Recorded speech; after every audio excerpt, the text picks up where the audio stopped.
चाहो तो बना दो और चाहो तो गवा दो। अरे यार, चाहो तो बना लो और तुम चाहो तो गंवा दो। वक्त है बालक तुम्हारे पास अभी, पूरा जान लगा दो। ध्यान से देखोगे, पिछले वीडियो में यानी ट्रिग्नोमेट्रिक पढ़ने के सफ़र में अभी तक हम लोग ट्रिग्नोमेट्रिक रेशियोज के बारे में जाने थे। यानी हम लोग समझे थे कि साइन क्या होता है, कॉस क्या होता है, टेन क्या होता है, किसका कौन रेसिप्रोकल होता है, साइन किसी एंगल के पहले लग जाए तो क्या मतलब निकलता है, उस एंगल के लिए क्या वैल्यू लेना पड़ता है हम लोगों को, P/H, V/H, ये सारा बेसिक बात हम लोग बालक डिस्कस कर लिए थे। इस वीडियो पार्ट में हम लोग कुछ खास एंगल के लिए, ध्यान से देखोगे, हम लोग बालक कुछ खास एंगल के लिए, स्पेसिफिक एंगल के लिए, है ना, कुछ खास एंगल के लिए साइन टेन कॉस का मतलब समझेंगे विथ प्रूफ के साथ, है ना। ये टेबल लर्न करना हम तुम्हें सिखाएंगे, साथ साथ इसका प्रूफ क्या है, मतलब कि साइन 30 1/2 कैसे आ जाता है, tan 50 का अगर बात किया जाए, tan 45 का बात किया जाए अगर, तो ये 1 कैसे आ जाता है ना। cos 45 जो है 1/√2 कैसे आ जाता है। ये सारे चीज़ों को आज हम लोग बालक प्रूफ के साथ देखेंगे, पूरा डिटेल में देखेंगे, एक एक बात समझेंगे, क्योंकि प्रूफ देखने के बाद माइंड में जो कॉन्सेप्ट वो बैठ जाता है और फिर हम लोग कहीं ना कहीं अप्रोच बढ़िया और बेहतर लगा पाते हैं। तो कुछ खास एंगल, वो कौन सा खास एंगल होगा हमारे सिलेबस में जो है, जिसके बारे में हम लोग पढ़ने जा रहे हैं, वो ये है 0 डिग्री के पहले साइन लगे तो क्या होगा, कॉस लगे तो क्या होगा, है ना। जैसे साइन 0 क्या होगा, कॉस 0 क्या होगा, tan 0 क्या होगा, ठीक ना, कोसेक 0 क्या होगा। 0 एक खास एंगल है, 30 खास एंगल है बालक, 45 खास एंगल है, 60 खास एंगल और 90 खास एंगल है। इन सारे एंगल्स के बारे में हम लोग पढ़ने जा रहे हैं आज, है ना। कि इसके पहले अगर ट्रिग्नोमेट्रिक फंक्शन आ जाए, अभी तक हम लोग क्या पढ़े थे, sine x, sine theta, sine A, sine B, और वहाँ पढ़े थे कि P/H होता है। यहाँ भी P/H ही होगा, वो गलत नहीं होगा, बट इनके लिए एकदम कांस्टेंट वैल्यू आ जाता है। साइन 0 का मतलब 0 होता है ना। साइन 30 का मतलब 1/2 होता है। साइन 45 का मतलब 1/√2 होता है। मतलब कि अगर साइन लिखा हो और इसके बगल में 45 डिग्री हो, यानी साइन फंक्शन अगर 45 डिग्री पर लग जाए तो इस पूरे का वैल्यू जो है ना, इस पूरे का वैल्यू 1/√2 आ जाता है। ये सब कैसे होता है बालक, आज हम लोग देखने जा रहे हैं और सीखने जा रहे हैं। सबसे पहले प्रूफ जानने से पहले एक बार इसको लर्न करना हम लोग सीख लेते हैं कि कैसे ये लर्न करना है ना। कोई ट्रिक वगैरह नहीं है, बस बेसिक कॉन्सेप्ट, इसे ध्यान रखोगे। हम तुमको ये बताना चाह रहे हैं कि अगर ये तुम्हें याद करना है ना, तो यार तुम्हें केवल कोई एक वैल्यू याद कर लो, कोई एक में भी तुम केवल साइन को याद कर लो, केवल तुम किसको याद कर लो, साइन को याद कर लो। देखो गुनगुनाओ अभी, साइन 0 का वैल्यू बालक 0 है, साइन 30 का वैल्यू कितना है, 1/2 है, साइन 45 का वैल्यू 1/√2 है ना। दिख रहा है ना तुमको, अच्छे से दिख रहा है ना बालक, बिल्कुल, है ना। अगर नहीं दिख रहा है, थोड़ा कम अगर दिख पा रहा है, तो तुम क्या करोगे कि बुक को खोल लो और देखो जो जो हम बोल रहे हैं। साइन 45 1/√2 है, और साइन 60 बालक √3/2 है, और साइन 90 जो है ना ये 1 है। देखो ये साइन एक इंक्रीजिंग फंक्शन होता है, जिसके कारण बालक देखोगे कि जब 0 डिग्री था तो 0, 30 डिग्री तो थोड़ा सा वैल्यू बढ़ा, है ना, 45 डिग्री पर वैल्यू और बढ़ा, 1/√2 1/2 से बड़ा होता है ना। उसके बाद 60 डिग्री पर जब ये गया तो √3/2 थोड़ा सा और बढ़ गया, है ना। इसके बाद 90 डिग्री पर जाते जाते ये 1 हो गया, 90 डिग्री पर जाते जाते बालक 1 हो गया। बात क्लियर है ना। तो इस तरीके से बढ़ रहा है। अब बात है कि कॉस क्या होगा, है ना। हम क्या बोले कि तुम केवल साइन याद कर लो, बाकी सब याद हो गया। देखो कुछ नहीं करो, इसको बस साइन को बस उल्टा करके ऐसे लिख दो।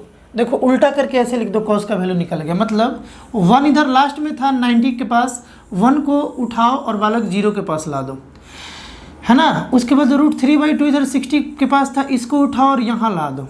1/√2 जहाँ बीच में है तो इसको बीच ही में छोड़ दो। फिर ये 1/2 यहाँ है, इसको इधर ला दो, और 0 को कहाँ ला दो, इधर ला दो। मतलब किए क्या हम, ध्यान से सुनोगे, हम क्या किए बालक, हम कुछ नहीं किए, बस साइन वाले वैल्यू को ऐसे उल्टा करके ऐसे लिख दिए। ऐसे लिख दिए तो कॉस का वैल्यू निकल गया, है ना, कॉस का वैल्यू आ गया। अब बात है कि टेन का वैल्यू क्या होगा, तो वही होगा, क्या होगा बालक, टेन का वैल्यू क्या होगा, टेन जो है ना, tan theta is equal to होता है बालक sine theta by cos theta. यही पढ़े हो ना, पिछले वीडियो में यही पढ़े हो, प्रूफ भी देखे थे इसका कि tan थीटा जो है वो sign theta by cos theta होता है। तो बालक इसको इससे डिवाइड कर दो। देखो sine theta by cos theta क्या आ जाएगा, टेन थीटा आ जाएगा। Sine theta by cos theta, देखो sine theta by cos theta 0/1 zero value देगा, ये वैल्यू 0 है, इसीलिए tan 0 जो है वो 0 हो गया, है ना। tan 0 कितना हो गया बालक, 0 हो गया, क्योंकि हम sin 0 बाई कॉस 0 कर दिए।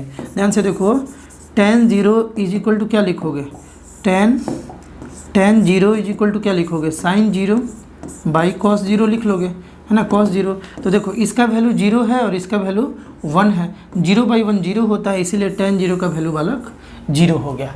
उसी तरीके से देखो tan अगर हम लोगों को 30 निकालना हो, tan 30 निकालना हो तो हम लोग क्या कर लेंगे, हम लोग लिखेंगे sin 30 बाई cos 30, cos 30, है ना, cos 30 कर लिया जाए, cos 30।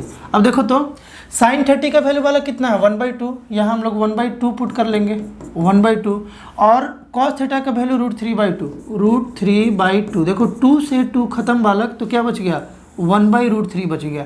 यानी कि sin 30 बाई cos 30 का वैल्यू 1/√3, मतलब tan 30 का वैल्यू 1/√3, और देखो tan 30 के प्लेस पर 1/√3 है।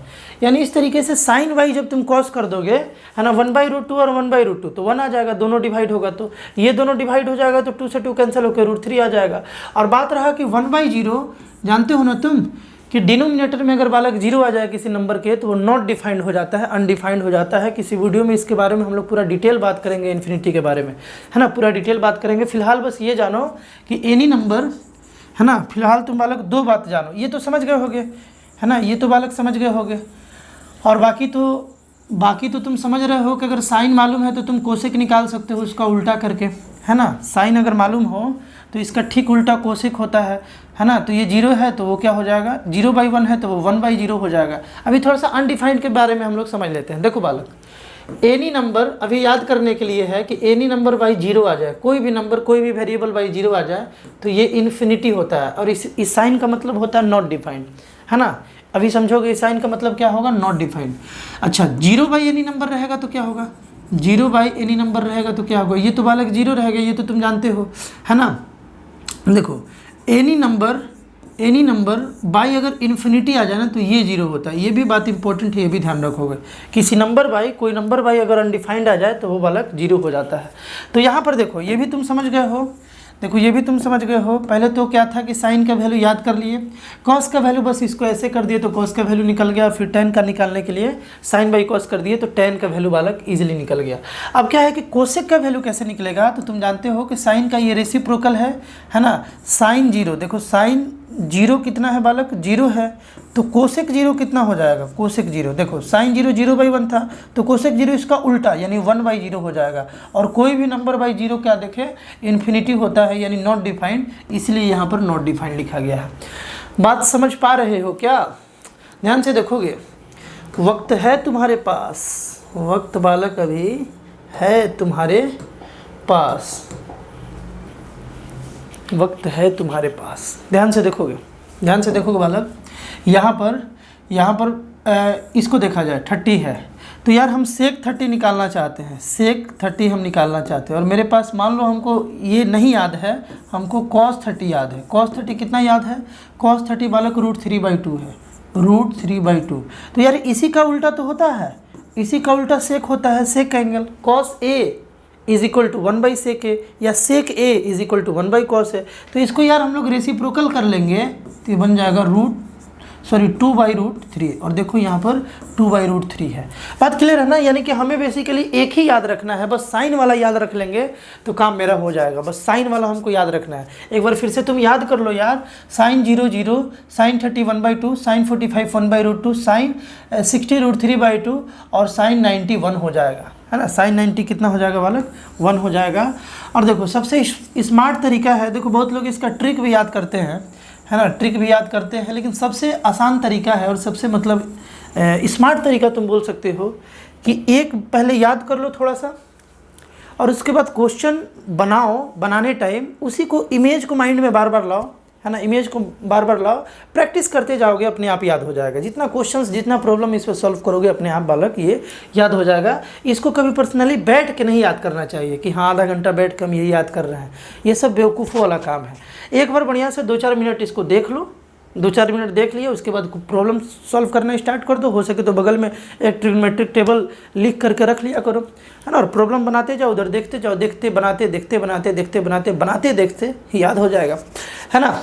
इसका प्रूफ देखते हैं।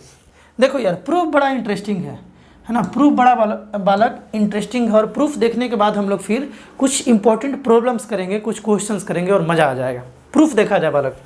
प्रूफ कैसे देखा जाए, हम लोग फिगर एक सेलेक्ट कर लेते हैं बालक, शेप ले लेते हैं, है ना। सबसे पहले शेप लेने से पहले बताओ कि सपोज हमको साइन 45 डिग्री का प्रूफ चाहिए, है ना। साइन 45 डिग्री 1/√2 होता है, ये हमें प्रूफ करना है।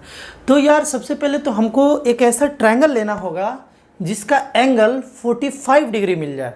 और वो कौन सा ट्रायंगल है तुम थोड़ा सा गेस कर लो यार। वो जो ट्रायंगल है ना, ध्यान से सुनना, वो जो ट्रायंगल है बालक, वो ट्रायंगल है isosceles right angle triangle. Isosceles right angle triangle, क्योंकि यार अगर राइट एंगल ट्रायंगल है तो बालक ये तो 90 है, ये तो फिक्स है। मान लो ये ABC एक ट्रायंगल है ना। यहाँ पर B 90 डिग्री है, ये तो फिक्स है कि राइट एंगल ट्रायंगल में एक कोई एंगल 90 डिग्री होगा। क्लियर है बात। अब आइसोसेलेस बोलने का मतलब ये है कि ये साइड और ये साइड इक्वल हो गया। अगर ये दोनों साइड इक्वल हो गया तो यहाँ पर बालक 45 आ जाएगा और यहाँ पर बालक 45 आ जाएगा, है ना, क्योंकि इक्वल साइड के अपोजिट वाला एंगल इक्वल होता है ना। तो एक हम लोग प्रूफ के लिए आइसोसेलेस राइट एंगल ट्रायंगल ले लेंगे, है ना, 45 के प्रूफ के लिए। अब एक बात बताओ, लेट कर लो, इसमें लेट कर लो, लेट कर लेते हैं कि AB जो है वो A सेंटीमीटर है या A कोई यूनिट है ना। AB A यूनिट है। हम क्या बोले कि ये साइड और ये साइड इक्वल था, ये दोनों साइड इक्वल था, तो अगर ये A है तो ये भी A है, दोनों A है, ठीक ना। AC का वैल्यू निकालते हैं। AC कितना हो जाएगा, AC का square is equal to A² plus A²। ये तो बालक सबको ही जान गया है ना, कि पाइथागोरस चाचा का जो रूल है, हाइपोटेनस का square is equal to perpendicular का स्क्वायर प्लस बेस का स्क्वायर, है ना। तो हाइपोटेनस का स्क्वायर, परपेंडिकुलर यानी इसका स्क्वायर और बेस यानी इसका स्क्वायर हम लोग कर लिए। तो AC square is equal to कितना आ गया, 2A² आ गया, दोनों को ऐड कर दिए। AC इज इक्वल टू कितना आ गया, √2A² आ गया बालक, है ना। देखो ये 2A एक बाहर निकल गया, लेकिन इसका कोई पेयर नहीं बना, तो ये तो √2 ही रह गया। तो यानी कि AC का वैल्यू बालक, AC का वैल्यू √2A आ गया। ये बात से एग्री हो क्या, इस बात से एग्री हो क्या। अब ध्यान से देखोगे यार, मज़ा आने वाला है, एकदम मज़ा आ जाएगा, खिल जाओगे तुम मज़े से। ध्यान से सुनोगे, ध्यान से सुनोगे। हमें निकालना था साइन 45 का वैल्यू, हमें निकालना था कॉस 45 का वैल्यू, हमें निकालना था tan 45 का वैल्यू। और अगर ये तीनों निकाल लिए तो बाकी तो निकाल ही लेंगे यार, उल्टा करके, इसी को उलट पलट, इसी को क्या करके पलट। ध्यान से सुनोगे, ध्यान से सुनोगे। साइन 45 का वैल्यू क्या आएगा, हम क्या कर रहे हैं, हम इस एंगल के पहले साइन फंक्शन लगा रहे हैं। साइन 45 किस एंगल के पहले, 45 डिग्री के पहले हम साइन फंक्शन लगा रहे हैं। तो यार साइन का मतलब ही तो था, कल पढ़े थे कि जिस एंगल के पहले साइन लगे उस एंगल का परपेंडिकुलर और हाइपोटेनस का रेशियो ले लेते हैं, है कि नहीं है। तो हम लोग क्या करेंगे कि 45 के लिए हम लोग देखेंगे परपेंडिकुलर कौन है। परपेंडिकुलर तो ये AB है और AB का लेंथ कितना है, A है, तो यहाँ हम लोग A लिख लेंगे। और परपेंडिकुलर भाई क्या होता है, हाइपोटेनस 45 के लिए या किसी भी एंगल के लिए हाइपोटेनस तो यहाँ ये वाला है AC 90 डिग्री के ठीक सामने वाला कितना है, √2/A। बात क्लियर है क्या। परपेंडिकुलर बाई हाइपोटेनस, बताओ ये A और A वाला कैंसिल हो गया, तो यहाँ तो 1 बचा, 1/√2 यानी कि 1/√2 आ गया। किसका वैल्यू, साइन 45 का वैल्यू। और मेरे भाई देख लो, साइन 45 का वैल्यू कितना था, 1/√2 था। बिल्कुल इसी तरीके से यार इजीली हम लोग इसे प्रूफ कर सकते हैं। बात क्लियर है ना। चलो आगे देखोगे, नेक्स्ट देखोगे, हमें निकालना है cos 45। क्या निकालना है मेरे भाई, हमें निकालना है यहाँ पर cos 45। अब तो तुम भी आइडिया लगा सकते हो, तुम किसी भी एंगल देखो, इस 45 या इस 45 से वैल्यू सेम आएगा। हम लोग मान लो इस 45 पर cos फंक्शन अप्लाई कर रहे हैं। cos का मतलब था बालक B/H, base by hypotenuse. 45 degree के लिए बेस तो A है, यहाँ बालक हम लोग ए लिख लेंगे, है ना। 45 डिग्री के लिए बेस तो ये है, और हाइपोटेनस क्या है, ये वाला, यानी √2/a, है ना, √2/a। और ए बालक कैंसिल हो गया, यहाँ से फिर से 1/√2 वैल्यू आ गया। 1 कितना आ गया, √2 इसका वैल्यू आ गया। और चेक कर लो यार, cos 45 भी sin 45 के बराबर होता है। और यहाँ से एक बात याद भी कर लेना कि cos 45 और sin 45 का वैल्यू बिल्कुल सेम होता है, 1/√2 1/√2 होता है। चलो आते हैं tan के पास, tan 45, है ना। बालक हम लोग कहाँ आते हैं, tan 45। देखो tan 45 बड़ा इंटरेस्टिंग है और मज़ेदार है, और याद करना भी इसको ज़रूरी है ना। याद करना भी, इसको रट लेना, वह तो बनाते बनाते रट जाओगे तुम। देखो इस एंगल पर अगर हम लोग tan फंक्शन लगा दिए तो ये तो p/b हो जाता है, परपेंडिकुलर बाई बेस हो जाता है ना, परपेंडिकुलर बाई एस। तो इसके लिए बालक परपेंडिकुलर क्या है, AB है, तो यहाँ पर हम लोग A लिख लेंगे। और इसके लिए बेस क्या है, A है, यहाँ भी A लिख लेंगे। अच्छा, यहाँ भी A, यहाँ भी A, तो p/b यानी A/a, और A/a कितना आ गया, 1 आ गया। तो यार tan 45 1 आना चाहिए था, 1 आना चाहिए था, और देखो यार 1 आ भी गया। tan 45 कितना आ गया, 1 आ गया।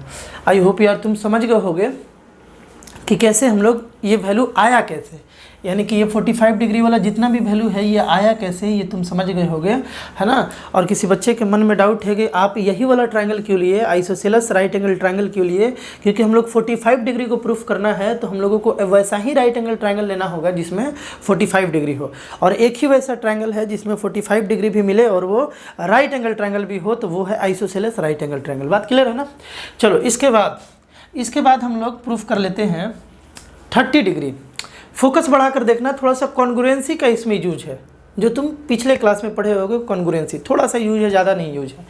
देखोगे ध्यान से यार, हम लोग अब 30 डिग्री वाले के पहले साइन कॉस tan लगे तो निकाल लेंगे, और एक 60 डिग्री के पहले वाला हम लोग इस कॉन्सेप्ट से प्रूफ कर लेंगे। बड़ा मज़ा आएगा तुमको इसको प्रूफ को देखने में, इसके प्रूफ को देखने में यार तुमको मज़ा आ जाएगा। हम क्या बोल रहे हैं कि पहले एक शेप बना ले रहे हैं, है ना, एक शेप बना ले रहे हैं ट्रायंगल का, एक इक्विलेटरल ट्रायंगल का बालक हम शेप बना ले रहे हैं। इक्विलेटरल ट्रायंगल मतलब क्या बालक, और बड़ा कर ले क्या इसको, और बालक इसको हम बड़ा कर लेते हैं। देखोगे ये शेप बना लिए, ध्यान से सुनोगे। इक्विलेटरल ट्रायंगल है ABC, हम लेट कर लिए। इक्विलेटरल का मतलब यहाँ पर तो बालक 60 होगा, यहाँ पर बालक 60 होगा, है ना। ये दोनों 60, ये भी 60, ये भी बालक 60। इक्विलेटरल ट्रायंगल का प्रॉपर्टीज है कि जब उसमें एक परपेंडिकुलर डालोगे ना बेस पर, है ना, परपेंडिकुलर डालोगे किसी भी वर्टेक्स से सामने वाले साइड पर, जब तुम परपेंडिकुलर डालोगे तो ये जो परपेंडिकुलर है ये दोनों ट्रायंगल को, इसको D बोल देते हैं, तो दो ट्रायंगल बन रहा है ABD और ADC।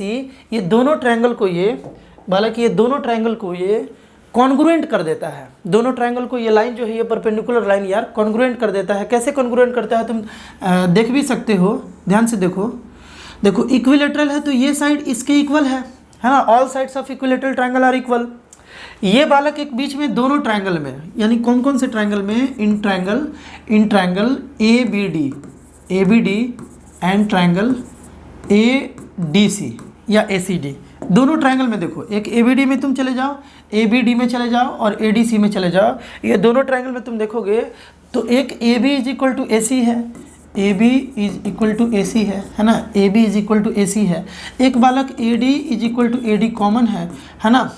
ये तो R था, और बीच में एक राइट एंगल भी लिख लिया जाए, है ना, राइट एंगल भी लिख लिया जाए। यहाँ पर राइट एंगल कौन सा है, D is equal to D, दोनों में D is equal to D है, दोनों में कॉमन है, दोनों ट्रायंगल में D है, हाइपोटेनस है, और एक कोई साइड है, तो ये RHS से दोनों ट्रायंगल जो है ये कॉन्ग्रुएंट हो गया। और कॉन्ग्रुएंट होने के कारण देखो इस साइड को अगर हम A बोल रहे हैं, इस साइड को ये भी A हो जाएगा और ये भी बालक A हो जाएगा, क्योंकि इक्विलेटरल ट्रायंगल में तीनों साइड जो है वो सेम होता है।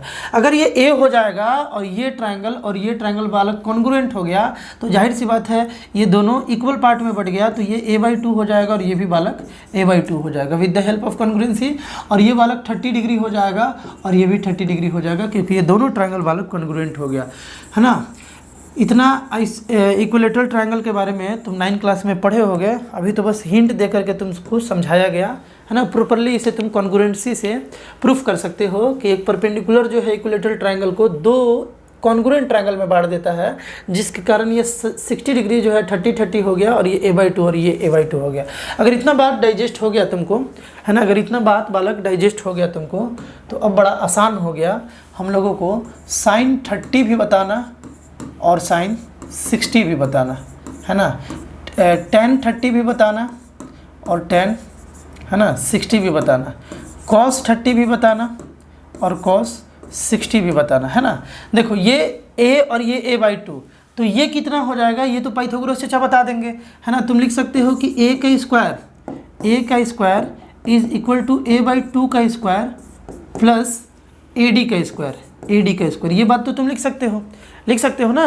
देखो हाइपोटेनस का स्क्वायर, हाइपोटेनस तो a है इस ट्रायंगल में, ADB में, देखो ADB में हाइपोटेनस a है, a का स्क्वायर इस बेस के स्क्वायर और इस परपेंडिकुलर के स्क्वायर के बराबर होगा।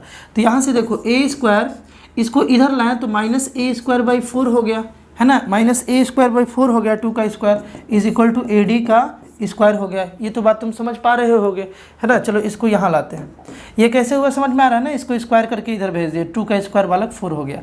अब देखो AD को रखते हैं और स्क्वायर को इधर लाते हैं, तो AD इज इक्वल टू कितना हो जाएगा, रूट अंडर a² - a²/4, है ना। इस स्क्वायर को इधर लाएं तो ये रूट अंडर आ जाएगा ना, ये रूट अंडर में आ जाएगा, इसीलिए स्क्वायर को इधर लेगा, रूट बन गया। AD इज इक्वल टू, देखो AD is equal to 4 LCM लिए तो 4a² - a² हो गया। AD इज इक्वल टू, देखो इसको सॉल्व करो, 3a² / 4 हो गया, है ना। रूट इसमें पूरे पर है, रूट बालक इसमें, रूट जो है ना इस पूरे पर है। अब बता दो AD का वैल्यू कितना आ जाएगा, AD का वैल्यू आ जाएगा बालक √3a/2। इसको सॉल्व करोगे तो इस 4 के लिए 2 निकला, a² था तो ये निकला, 3 का कोई पेयर नहीं बना तो √3 रह गया। तो AD is equal to √3/2a। बात क्लियर है ना। चलो इसे मिटा लेते हैं, हम लोग AD तो निकाल लिए with the help of Pythagoras theorem, है ना। एक बार रिवाइंड कर दे क्या, सारी चीज़ों को एक बार रिवाइंड कर देते हैं। एक हम लोग इक्विलेटरल ट्रायंगल लिए जिसका साइड A था, A, तीनों साइड इक्वल होगा। हम लोग इसमें एक परपेंडिकुलर डाले और परपेंडिकुलर क्या करता है, इक्विलेटरल ट्रायंगल को 2 बराबर कॉन्ग्रुएंट ट्रायंगल में डिवाइड कर देता है। तो 2 कॉन्ग्रुएंट ट्रायंगल होने के कारण ये 30, ये पूरा A था तो ये a/2 और ये भी a/2, है ना, ये a/2 और ये a/2। बात क्लियर है। अब हम लोग with the help of Pythagoras theorem इसको यूज करके ये निकाल लिए, √3/2a निकाल लिए। अब बताओ sin 30 कितना होगा, sin बालक 30 कितना होगा, sin 30 का वैल्यू बता दो। तो यार हम क्या कर रहे हैं, इस एंगल पर साइन फंक्शन का यूज कर रहे हैं। तो साइन का मतलब होता है p/h, इस एंगल के लिए परपेंडिकुलर क्या है, a/2, है ना, क्या है, a/2, और इस एंगल के लिए हाइपोटेनस ये है a, ये इसका वैल्यू हो जाएगा। a से बालक खत्म, कितना आ गया, 1/2। sin 30 का वैल्यू बालक आ गया 1/2। p/h 30 के पहले साइन लगाए हैं तो 30 के लिए हम परपेंडिकुलर देख लिए, a/2 था और इसके लिए हाइपोटेनस a था तो 1/2 हो गया। अरे बात समझ लो कि ना समझ लो, बुझ लो, बात क्लियर है ना। कितना आ गया, 1/2 बालक आ गया। देख लिया जाए, मिला लिया जाए, 1/2 आ भी रहा है कि नहीं आ रहा है, देख लोगे।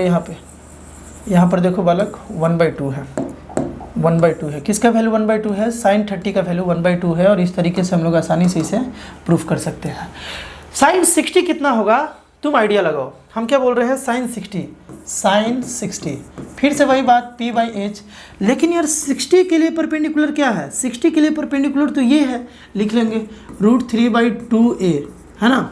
और बेस क्या है, हाइपोटेनस क्या है, p/h, हाइपोटेनस क्या है, हम लोग तो परपेंडिकुलर लिख लिए 60 के लिए, हाइपोटेनस तो यही होगा ना, a होगा। a से बालक खत्म, कितना बच गया, √3/2। sin 60 का वैल्यू √3/2, और इसे देख लो यार, sin 60 का वैल्यू √3/2 है।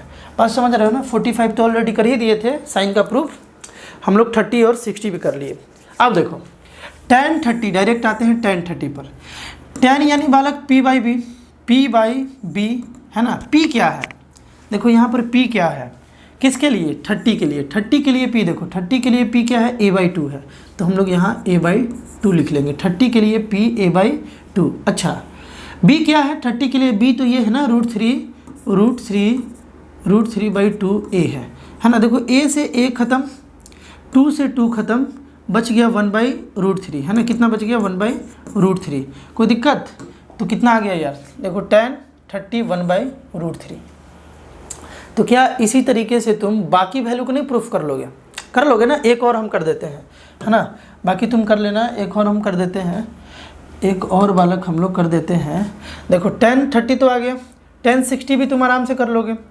हम लोग cos 60 डायरेक्ट कर लेते हैं, cos 60। देखो cos लगा रहे हैं हम 60 के बगल में, है ना, तो cos 60 का मतलब क्या होगा, b/h, है ना। cos का मतलब होगा बालक b/h। cos का मतलब ये होता है ना, बेस बाई हाइपोटेनस, जिस एंगल के लिए भी आया हो। तो 60 के लिए बेस कौन है, 60 के लिए आया है ना, 60 के लिए बेस कौन है, बेस है बालक a/2, है ना, और हाइपोटेनस कितना है a और a खत्म, कितना आ गया 1/2।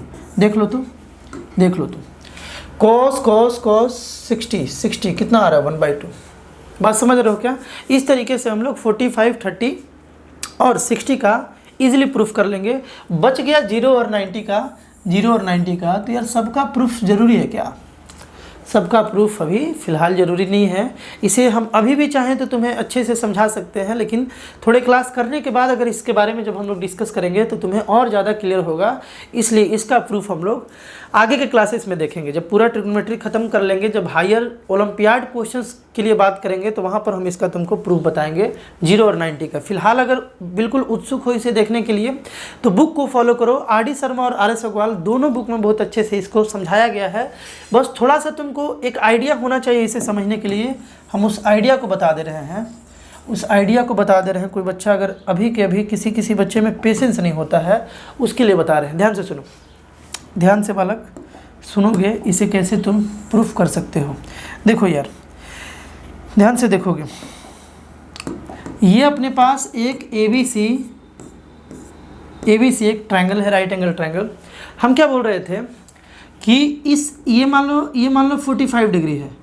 इस एंगल को अगर हम डिक्रीज करते जाएंगे, है ना, कितना डिग्री है 45 डिग्री, ये 45 डिग्री है। इस एंगल को अगर हम डिक्रीज करते जाएंगे, इस एंगल को घटाते जाएंगे तो घटते जाएगा, घटते ऐसे आएगा।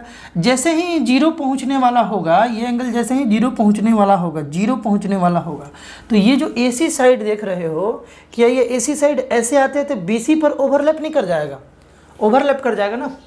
यानी कि जब ये 45 0 बनेगा, 0 बनने वाला होगा, टेंस टू 0 बनने वाला होगा, ये AC जो है ना ये इक्वल हो जाएगा BC के, है ना। AC लगभग BC के इक्वल हो जाएगा। इसी कॉन्सेप्ट का यूज करके हम बनाते हैं, हम लोग प्रूफ करते हैं, लेकिन अभी फ़िलहाल कोई ज़रूरी नहीं है। तुम ये 3 प्रूफ को जानो अच्छे से, है ना, सारा प्रॉब्लम बनने लगेगा। ये 2 को फ़िलहाल अभी याद कर लो। हम आगे के वीडियो पार्ट में बढ़िया से इसे समझाएंगे, जब तुम पूरे बढ़िया से समझने लायक हो जाओगे। कोई दिक्कत बालक? तो यहाँ तक तो बातें क्लियर हो गया होगा। याद कैसे करना है मेरे भाई, ये भी तुमको क्लियर हो गया होगा कि कैसे हम लोग इसे लर्न करेंगे। केवल साइन का याद करना है, फिर क्या करना है तुम समझ गए हो। चलो अब इस पर कुछ प्रॉब्लम कर लेते हैं, है ना, इस पर कुछ प्रॉब्लम कर लेते हैं। पहला वाला प्रॉब्लम जो था ना, क्वेश्चन ये था कि tan 30 into cosec 30 plus tan 60 into sec 30। देखो पहले से हमने टेबल लगा रखा है, ध्यान से देखो। ऐसे क्वेश्चन में कुछ नहीं करना है, बस हम लोगों को वैल्यू पुट कर देना है। tan 30 का वैल्यू बालक 1/√3, यहाँ हम पुट कर दिए 1/√3, है ना, इंटू देखो कोसेक 30 है तो कोसेक 30 बालक 2 हो जाता है, कोसेक 30 बालक 2 हो गया, प्लस tan 60 में देखा जाए तो बालक √3 हो जाता है, यहाँ हम √3 लिख दिए, और इंटू बालक कोसेक 60 है ना, नहीं सेक 30 है, सेक 30। तो सेक 30 देखा जाए, सेक 30 बालक 2/√3 आ गया, 2/√3 आ गया। सेक 30 वाला कितना आ गया 2/√3। तो वैल्यू निकाल देना है। देखो ये √3 से √3 वाला कैंसिल हो गया। इधर से देखा जाए, इधर आ गया 2/√3 और प्लस 2। इसको सॉल्व करके जो वैल्यू आएगा वही आंसर हो जाएगा। तो कितना वैल्यू आएगा, √3 एलसीएम ले लिए, यहाँ से 2 प्लस 2 इंटू √3 2√3। अब ये सिंप्लीफाई नहीं हो पाएगा, तो यही इसका फाइनल आंसर है 2 + 2√3/√3। ये इसका फाइनल वाला क्या है आंसर। इसको अब क्या सिंपल करेंगे, हम लोग नहीं कर पाएंगे, तो यही इसका आंसर है।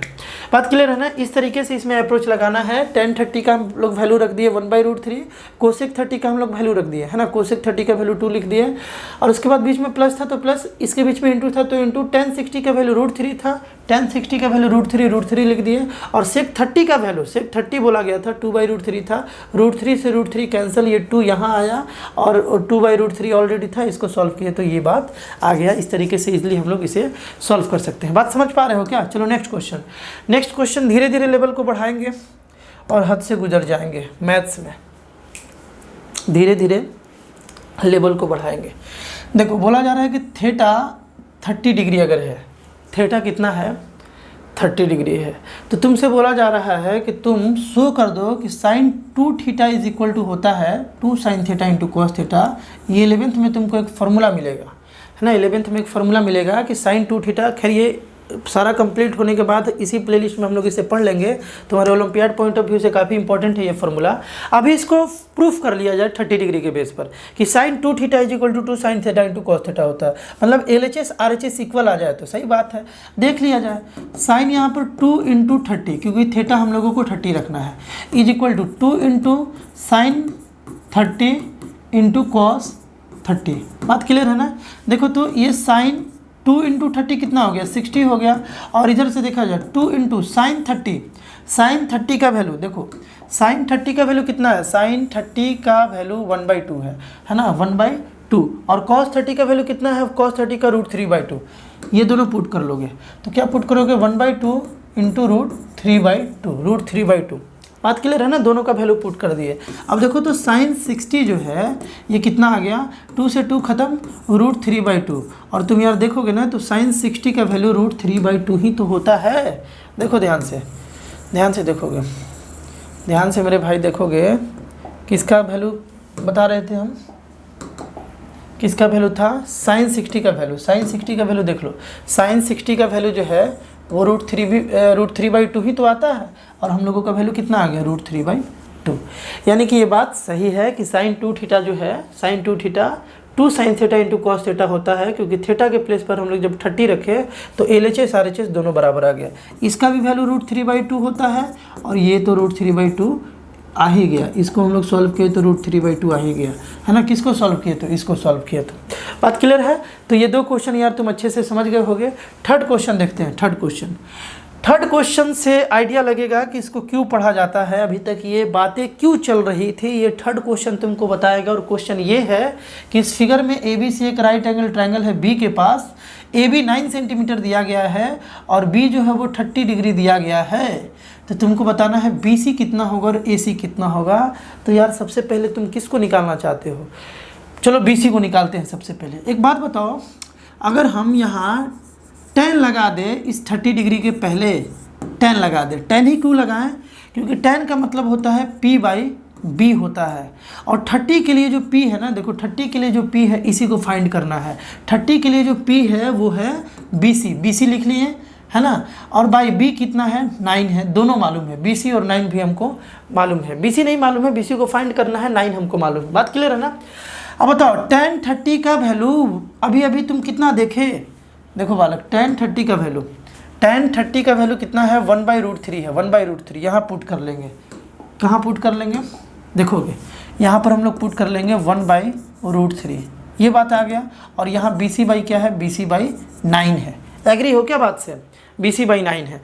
तो यहाँ पर देखो हमको BC फाइंड करना है, तो 9 को इधर भेज देंगे, 9/√3 हो गया, है ना, इज इक्वल टू BC आ गया। 9/√3 इज इक्वल टू BC। अगर तुमको आंसर में ऐसा ना मिले तो तुम क्या करोगे, ऊपर नीचे इसे रेशनलाइज करने के लिए √3 से मल्टीप्लाई कर दोगे।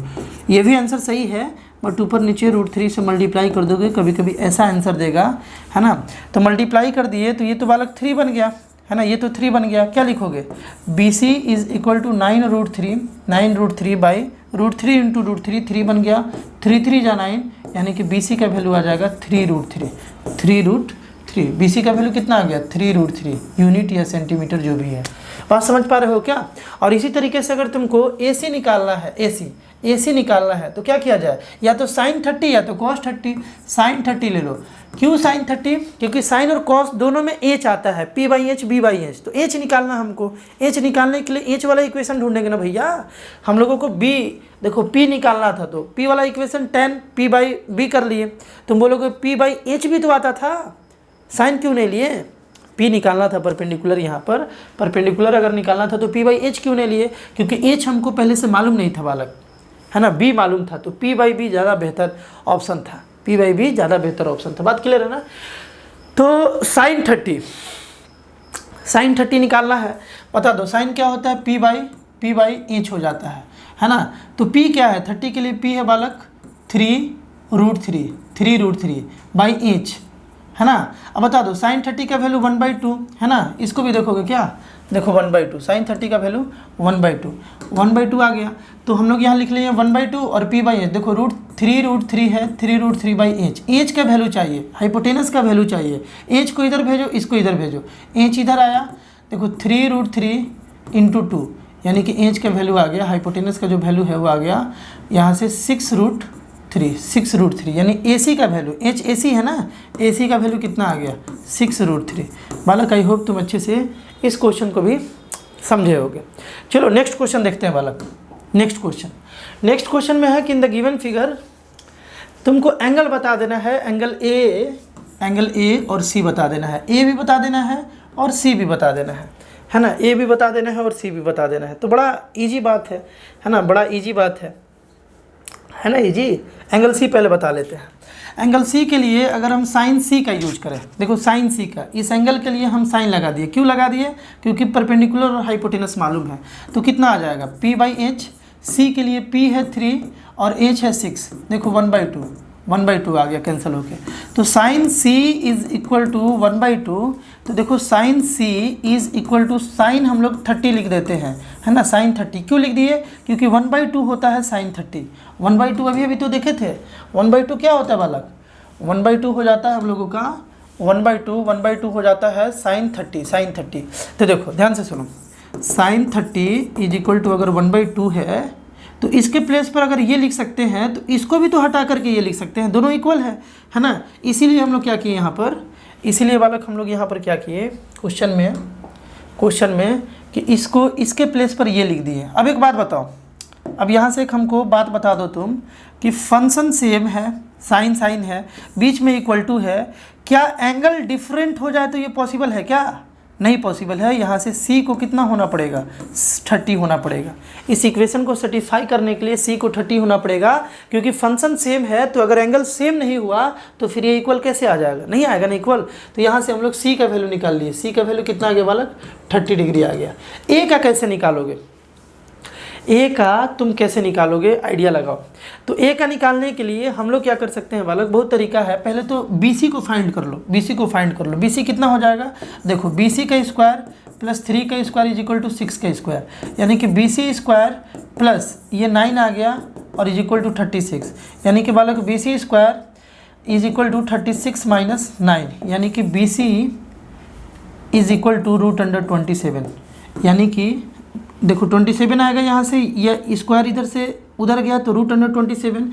तो देखो बालक BC इज इक्वल टू आ गया 3√3, है ना। BC का वैल्यू कितना आ गया 3√3, कोई दिक्कत तुमको बोलो, BC का वैल्यू बालक 3√3 आ गया, BC का वैल्यू, है ना, BC का वैल्यू 3√3 आ गया। तो लिख देखिए यहाँ पर हम लोग लिख लेंगे 3√3 आ गया। अब बता दो क्या किया जाए, हमको A निकालना है, तो क्या करें यार, tan C भी निकाल देगा, है ना, tan C या tan A भी निकाल देगा। हमको A निकालना है तो tan C क्यों ले भाई, tan A ले लेते हैं, tan A। A के लिए परपेंडिकुलर कितना है 3√3, है ना, और A के लिए बेस कौन है 3 है ना, A के लिए बेस कितना है भाई 3 है। तो देखो tan A is equal to 3 से 3 कैंसिल, √3 आ गया। अब एक बात बता दो कि tan A is equal to tan 60 लिख ले क्या, tan 60 लिख ले, tan A is equal to tan 60 क्यों लिख ले भाई, क्योंकि देखो √3 जो है ना, √3 जो है √3 ये 60 में मिलता है, tan में 60 में मिलता है ना। तो हम लोग क्या कर सकते हैं कि इस √3 को रिप्लेस करके हम लोग tan 60 लिख सकते हैं, क्योंकि दोनों इक्वल होता है। अब बताओ tan और tan बीच में इक्वल टू, तो यार एंगल को सेम होना पड़ेगा, तो angle A is equal to कितना आ गया 60 डिग्री आ गया। समझ गए ना इस क्वेश्चन को बढ़िया से, बेसिक बात था यार, कैसे नहीं समझोगे, बिल्कुल क्या था, बेसिक बात था। बस ये तुमको ध्यान रखना है, इस क्वेश्चन से तुमको सीखने को ये मिला कि थोड़ा सा इसको बड़ा किया जाए, है ना, यही सीखने को मिला कि थोड़ा सा इसको बड़ा किया जाए। ध्यान से सुनो, यहाँ पर ये बात है बालक, यहाँ पर ये बात है कि साइन 30 इज इक्वल टू 1/2 होता है। तो अगर कहीं 1/2 दिखे ना और हमको ज़रूरत है कि इसके प्लेस पर साइन 30 लिख दे, तो तुम लिख सकते हो, बिल्कुल लिख सकते हो, है ना। tan √3 मतलब कि tan अगर 60 रहे तो कितना है √3। तो अगर कहीं √3 तुमको दिख रहा है तो तुम इसको हटा के ज़रूरत के अनुसार tan 60 भी लिख सकते हो इक्वेशन सॉल्व करने के लिए, और इक्वेशन बना करके ऐसा तुम आराम से एंगल का वैल्यू निकाल सकते हो। ठीक है ना। चलो अब देखा जाए, क्या देखा जाए भाई, देखो नेक्स्ट क्वेश्चन। नेक्स्ट बड़ा आसान भी बोल सकते हैं इसको और मज़ेदार भी बोल सकते हैं, इंटरेस्टिंग भी है। ध्यान से सुनो, क्वेश्चन ये है कि sin a + b, देखो ये अगर 1 है, sin a + b अगर 1 है और cos a - b अगर √3/2 है, √3/2 है। ध्यान से सुनना, sin a + b अगर 1 है, cos a - b अगर √3/2 है, तो तुमको a भी बता देना है, b भी बता देना है। सेशन को पॉज कर लो, रोक लो, है ना, क्लास को, और इस क्वेश्चन को पहले ट्राई करो, खुद से अटेम्प्ट मारो, फिर सोल्यूशन देखो। ये मस्त क्वेश्चन है, तुमको कुछ सिखाएगा, है ना, तुमको बहुत कुछ सिखाएगा ये। चलो हम इसको बताते हैं। देखो बालक, यहाँ पर हम लोग sin a + b = sin 90 लिख सकते हैं क्या? बोलोगे क्यों लिख दिए भाई? अभी भी तो देखिए कि sin 90 का वैल्यू 1 होता है, तो 1 के प्लेस पर हम लोग sin 90 नहीं लिख लेंगे क्या? जरूर लिख लेंगे। तुम बोलोगे यार जरूर लिख लेंगे, इक्वेशन के अनुसार लिख सकते हैं। यहाँ देखो उसी तरीके से cos a - b है = √3/2 है ना, = √3/2 है, तो क्या हम इक्वल टू में cos 30 नहीं लिख सकते हैं क्या? cos 30 = √2 होता है, cos 30 = √3/2 होता है, तो हम लोग तो लिख ही सकते हैं। अब यहाँ से एक बात बता दो कि फंक्शन सेम है तो a + b = 90 डिग्री होगा, और यहाँ से फंक्शन अगर सेम है तो a - b = 30 डिग्री होगा, क्योंकि बीच में इक्वलिटी का भी कंडीशन है। तो इक्वल होने के लिए अगर फंक्शन सेम है तो एंगल पार्ट को इक्वल होना पड़ता है। देखो फंक्शन अगर सेम है और बीच में इक्वलिटी है तो एंगल पार्ट को सेम होना पड़ता है। अब यार लेट कर लो कि ये इक्वेशन 1 है और ये इक्वेशन 2 है, और यहाँ से तुम सॉल्व करना है, तो यार जानते हो दोनों इक्वेशन को ऐड कर दो, एक वेरिएबल अपने आप एलिमिनेट हो जाएगा। तो क्या किया जाए, a + b + a - b = 90 + 30, 90 + 30 आ गया। LHS के साथ ऐड हो गया, RHS के साथ ऐड हो गया, b और b cancel, 2a = 120, a + a 2a = 120। बता दो यार a का वैल्यू कितना आ गया, 120/2 यानी कि बालक 60 आ गया। a का वैल्यू बालक 60 आ गया। अगर a का वैल्यू 60 आ गया तो b का तो निकाल ही लोगे। देखो a + b कितना था, 90 था, a का वैल्यू 60 + b = 90 हो गया, तो b का वैल्यू तुम बता सकते हो बालक कितना हो गया, 30 हो गया। ये 60 इस साइड जाके माइनस हो गया, तो a का वैल्यू बालक 60 और b का वैल्यू 30। कोई दिक्कत? क्लियर है ना? ये क्वेश्चन भी, ये क्वेश्चन बड़ा शानदार था, मस्त क्वेश्चन था, है ना, इससे आइडिया लगा होगा। ये सारे क्वेश्चन से तुमको आइडिया लगा होगा, है ना। और ये है बालक 4 ट्राई, तुम इसको ट्राई करके कमेंट करोगे, तुम इसको ट्राई करोगे, कमेंट करोगे, नहीं बन पाएगा, है ना, तो कमेंट करना। अगले वीडियो पार्ट में हम इसको बताएंगे। अगले वीडियो पार्ट में क्वेश्चन करने के बाद हम लोग कॉम्प्लीमेंट्री एंगल के बारे में भी पढ़ेंगे, है ना। यानी कि हम लोग पढ़ने वाले हैं अगले वीडियो में sin 90 - थीटा जो है ना, ये cos थीटा कैसे हो जाता है, cos 90 - थीटा जो है ना, ये साइन थीटा कैसे हो जाता है। मज़ा आएगा। इसका हम लोग अगले वीडियो पार्ट में प्रूफ देखने वाले हैं। अगले वीडियो पार्ट में हम लोग इसका प्रूफ देखने वाले हैं बालक। तो वक्त है अभी, बना लो या ख़राब कर दो इसको। मिलते हैं हम लोग बालक नेक्स्ट वीडियो में। बाय।